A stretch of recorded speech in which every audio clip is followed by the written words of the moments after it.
Hello बच्चों, स्वागत है आपका नेक्स्ट वीडियो में इस सीरीज का, जो कि आप लोगों का शाम को 6 बजे आ रहा है डेली, जिसमें 5 नंबर का तैयारी हो रहा है। अगर आप लोग वीडियो को अभी तक नहीं देखते हैं तो वीडियो देखना शुरू करिए, क्योंकि परीक्षा के लिए अब ज़्यादा समय नहीं बचा है। ठीक है, आप लोगों का लगभग मुश्किल से और 2.5 महीना के आसपास बचा हुआ है।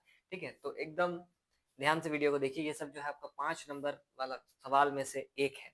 आप लोगों का कुछ भी सवाल, जितना भी सीरीज में सवाल कराया जा रहा है, उसमें से एक सवाल जरूर परीक्षा में आएगा, जो कि 5 नंबर का होगा इस चैप्टर से। ठीक है, तो चलिए, जो मोस्ट इंपॉर्टेंट सवाल है, जो कई बार पूछा जाता है परीक्षा में, वो आप लोगों को इस सीरीज में देखने को मिल रहा है। ठीक है, तो चलिए आज का जो सवाल है वो शुरू करते हैं। देखिए क्वेश्चन क्या है, थोड़ा पढ़ते हैं। समुद्र तल से 75 मीटर ऊंची लाइट हाउस के शिखर से देखने पर। अच्छा, समंदर में जो लाइट हाउस लगा रहता है, इस प्रकार का कुछ लाइट हाउस है। चलिए, ये अपना लाइट हाउस बना लिया हम लोग। ठीक है, ये 75 मीटर ऊंची एक लाइट हाउस है। चलिए लिख देते हैं, ये अपना 75 मीटर इसकी हाइट है। ठीक है, 75 मीटर ऊंची है। 75 मीटर लाइट हाउस के ऊपर से, शिखर से देखने पर दो समुद्री जहाजों के अवनमन कोण। अच्छा, दो जहाज है। ठीक है, चलिए हम लोग ले लेते हैं कि ये अपना समंदर है। ठीक है, ठीक है, ये समंदर का लेवल है। चलिए, दो जहाज है। ठीक है, दो जहाजों का अवनमन कोण 30 डिग्री और 45 डिग्री है। मतलब एक जहाज सामने है, एक जहाज दूर में है। जो दूर में है उसके साथ 30 डिग्री का कोण होगा। चलिए, इसके साथ 30 डिग्री ऊपर से देखने पर, और यहाँ पर जो बनेगा वो आपका, चलिए यहाँ दे देते हैं, 45 डिग्री का बनेगा। ठीक है, समझ गए यहाँ तक। चलिए, क्या हो रहा है, हो ये रहा है, आपका अवनमन कोण बन रहा है, यानी कि अगर हम लोग यहाँ से एक सीधा लाइन खींचे। ठीक है, अवनमन कोण ऊपर बनता है, आप लोग पढ़े हैं ये चीज। ठीक है, अवनमन कोण जो है यहाँ पर बनता है। चलिए, इस जगह पर जो कोण बन रहा है, ये बन रहा है 30 डिग्री का। ये और ये समांतर लाइन होने के कारण ये और ये कोण एकांतर कोण के हिसाब से बराबर होता है, तो ये 30 डिग्री हो जाएगा। और ये जो पूरा आप देख रहे हैं यहाँ से यहाँ तक, ये बन रहा है 45 डिग्री। तो ये वाला कोण जो है इसके इक्वल हो जाएगा, जो कि हो जाएगा कितना, 45 डिग्री। ठीक है, चलिए, एक 30 डिग्री का, एक 45 डिग्री का, दो समकोण त्रिभुज आपको दिखना चाहिए। एक यहाँ से देखिए 90 डिग्री कोण, ये वाला 90 डिग्री है। यहाँ से लेकर यहाँ तक एक समकोण त्रिभुज, और ये यहाँ से लेकर यहाँ तक अगर देखिएगा तो दूसरा समकोण त्रिभुज। चलिए, नामकरण करते हैं पहले। यहाँ पर इस बिंदु का नाम रख देते हैं ए, ये बी, ये सी और ये डी। अब आगे पढ़ते हैं क्वेश्चन कि क्या कहता है। 30 डिग्री और 45 डिग्री एक कोण, ठीक है। यदि लाइट हाउस के एक ही और एक जहाज एक दूसरे के जहाज के ठीक पीछे हो। देखिए, हम यहाँ पर पहले ड्रॉ कर दिया आप लोग का कि एक जहाज जो है, ये सी बिंदु जो है, यहाँ पर एक जहाज है। ठीक है, इस जगह पर एक जहाज है, इस जगह पर एक जहाज है। ठीक एक जहाज के पीछे दूसरा जहाज है। ठीक है, और इस प्रकार का कोण बना रहा है 30 डिग्री। मतलब ऊपर से देखने पर एक 30 और एक 45 डिग्री का अवनमन कोण बन रहा है। एक जहाज दूसरे जहाज के ठीक पीछे हो तो दो जहाजों के बीच की दूरी ज्ञात कीजिए। तो इस जहाज और इस जहाज के बीच में कितनी दूरी है, मतलब यहाँ पर जो दूरी है, ये वाला हिस्सा। ठीक है, ये हिस्सा हमको पता करना है। दो जहाज सी और डी, दो जहाज है, यहाँ एक जहाज है, यहाँ है, तो दोनों जहाजों के बीच में कितना दूरी है, ये पता करना है। ठीक है, इतना कुछ इन्फॉर्मेशन हम लोग को दिया गया है। ठीक है, चलिए, कुछ ज्यादा सोचने का बात नहीं है। आप जो इन्फॉर्मेशन दिया है सबसे पहले लिखिए कि क्या क्या दिया हुआ है। चलिए, जब हम लोग इसका सोल्यूशन लिखेंगे तो सबसे पहले लिखेंगे क्या, ये पता है मुझे क्या है, ये लाइट हाउस। लाइट हाउस ये, ठीक है, चलिए लिख देते हैं, लाइट लाइट हाउस की ऊंचाई, ये हम लोगों को पता है। चलिए, नाम क्या है लाइट हाउस का, ए से लेकर बी तक। ए बी जो है ये लाइट हाउस है। ठीक है, जो कि दिया गया है कितना, 75 मीटर। ठीक है, और क्या पता है, और हम लोगों को पता है कि सी तथा, देखिए हम लोग को क्या चाहिए, दो जहाजों के बीच की दूरी, यानी कि सी डी।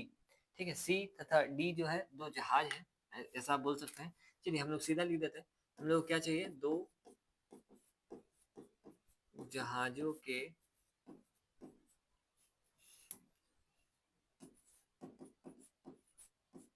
बीच की दूरी, दो जहाजों के बीच की दूरी कितनी, क्या दिए हैं नाम, देखिए दो जहाज जो है सी डी, ये हम लोगों को चाहिए। ठीक है, और क्या मालूम है, कौन मालूम है, ये कौन लिखिए, चाहे ये कौन लिखिए, हम ये लिख दे रहे हैं दोनों। ठीक है, इस कौन का नाम क्या होगा, चलिए पहले इसका लिख देते हैं, ए सी बी। इसका नाम क्या होगा, कोण ए सी बी, जो कि कितना डिग्री है, 45 डिग्री, ठीक है। और इस कोण का नाम A D B, A D B, जो कि कितना डिग्री है, 30 डिग्री है। चलिए ठीक है, इतना कुछ तो हम लोगों को मालूम है, और मतलब ये चीज निकालना है और ये मालूम है। चलिए ठीक है, सब लिख दिए। इसी प्रकार से इसमें लिखा जाता है, जो आपको पता है और जो निकालना है सब लिख दीजिए, ठीक है। चलिए अब दो त्रिभुज खोजना है, किसमें किसमें लेने से काम होगा अपना, पता कुछ भी नहीं है हम लोगों को। अगर हम लोग बड़ा त्रिभुज लेते हैं तो ये लाइन पता है, ये पूरा पता चल जाएगा, ठीक है। उसके बाद इस छोटा त्रिभुज को ले लेंगे, ये लाइन पता है, ये पता चल जाएगा, या फिर आप पहले छोटा ही ले लीजिए, जो आपका इच्छा। चलिए पहले छोटा ही ले लेते हैं। त्रिभुज ए बी सी नाम है ना, त्रिभुज ए बी सी में, ठीक है। चलिए त्रिभुज ए बी सी में आपको पता है ये कौन है, कौन के सामने वालों को लंब और ये वालों का आधार कहते हैं। तो लंब बटा आधार यानी कि टेन थीटा, ये तो टेन का फॉर्मूला है, टेन थीटा का। चलिए लगाते हैं, टेन थीटा का ही होता है लंब बटा आधार, जिसको हम लोग पी बाई बी बोलते हैं। थीटा का मान यानी कि कोण कितना दिया गया है, थीटा का मान देखिए, कोण कितना है इस त्रिभुज के लिए, 45 डिग्री। 45 डिग्री, पी का मतलब ये वाला लाइन, ठीक है, जो कि है ए बी, लिख ही दे रहे मान हम 45, और बी का मतलब बी सी। चलो ठीक है, बी सी नहीं पता है, ओके। टेन 45 डिग्री का मान कितना होता है, एक, ये कितना आ जाएगा 75, बटा में कितना आ जाएगा बीसी। बीसी को इधर भेजते हैं, एक से गुना हो जाएगा तो क्या फर्क पड़ेगा, कुछ फर्क नहीं पड़ेगा, 75 मीटर, ठीक है। बीसी इधर, बीसी एक कम बीसी होता है, बराबर में 75 बच गया, और मीटर में चल रहा है तो मीटर। इसका मतलब यहाँ से यहाँ तक भी जो है ना, ये भी 75 मीटर ही आ गया। यहाँ से यहाँ तक हमको पता चल गया, यहाँ से लेकर यहाँ तक अपने आप हम लोगों को मालूम चल गया है 75 मीटर, ठीक है। अब अगर किसी तरीके से पूरा मालूम चल जाए कितना है, तो हम इतना हटा देंगे, और सी से डी के बीच का डिस्टेंस मतलब दूरी, सी से डी के बीच का दूरी पता कर लेंगे। पहले हम पूरा पता करेंगे, फिर पूरा में से ये वाला बीसी वाला हिस्सा हटा देंगे, ठीक। चलिए पूरा कैसे पता चलेगा, ये लाइन मालूम है, ये पूरा मालूम है, ये पूरा पता करना है, तो ये बड़ा वाला त्रिभुज लेना होगा, त्रिभुज ए बी डी, ठीक है। चलिए लेते हैं त्रिभुज ए बी डी में, ठीक है। त्रिभुज ए बी डी में फिर से देखिए, ये कौन है बड़े वाले त्रिभुज के लिए, इस कोण के सामने भुजा जो ये है इसको बोलेंगे कोण के सामने वाला भुजा को हम लोग कर सॉरी लंब ही बोलते हैं हमेशा, कोण के सामने वाला लंब कहलाएगा। और क्योंकि ये निकालना ये अपना आधार है, ठीक है, तो लंब बटा आधार यानी कि P बाई बी यानी कि टेन थीटा। चलिए टेन थीटा बराबर क्या होता है formula, P by B. Theta का मान कितना, इस बार थीटा का मान जो है वो अपना है 30 डिग्री। थीटा का मान कितना, 30 डिग्री। पी का मतलब ये वाला लाइन, उस कोण के लिए पी यही लाइन होगा, जो कि है ए बी, जो कि हमको पता है 75 है, ठीक है। बी मतलब ये पूरा, बी से लेकर डी यानी कि बी डी, ठीक है। इसका 30 डिग्री का मान आपको याद रखना होगा, जो कि 1/√3 होता है, यहाँ पर 75।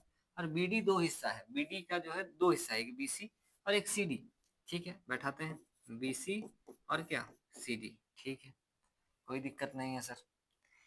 इसको कर देते हैं इधर, ये बीसी वाले को इधर क्रॉस मल्टीप्लाई करेंगे ना, तो ये इधर आएगा, तो ये जो है इस तरफ जाएगा, पूरा इधर आ जाएगा, एक से गुना होकर बीसी प्लस क्या बन जाएगा सी डी, और इधर बन जाएगा 75 और √3, ठीक। ये पूरा इधर, ये पूरा इधर, ठीक।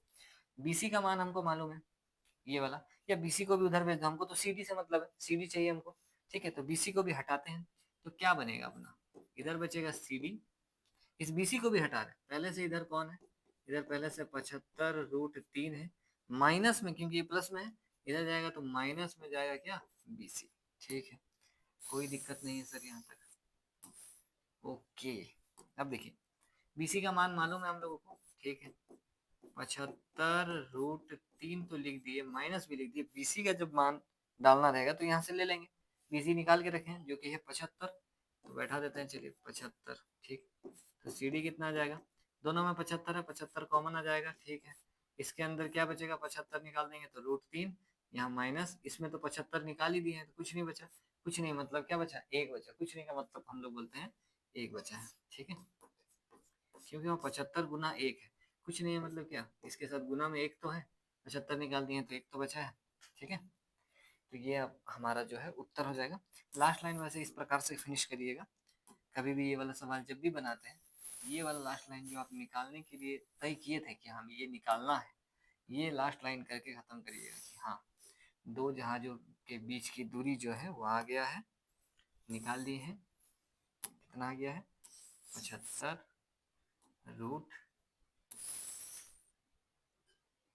- 1। और ये मीटर में चल रहा था सब कुछ, तो ये मीटर में चलेगा। ये फाइनल हमारा आंसर होगा। ठीक है, इस प्रकार से आपको करना है। देखिए बहुत इजी से सवाल होता है इसका, आप लोग बस थोड़ा सा ध्यान देके करिएगा ना। इसका मतलब 5 नंबर जो देता है ना, 5 नंबर इसमें आप लोग को मैट्रिक बोर्ड में, काफ़ी आसान सवाल होता है इसका। ठीक है, थोड़ा सा बस पढ़ के जाइएगा, नॉलेज थोड़ा सा होना ही चाहिए वैसे। ठीक है, चलिए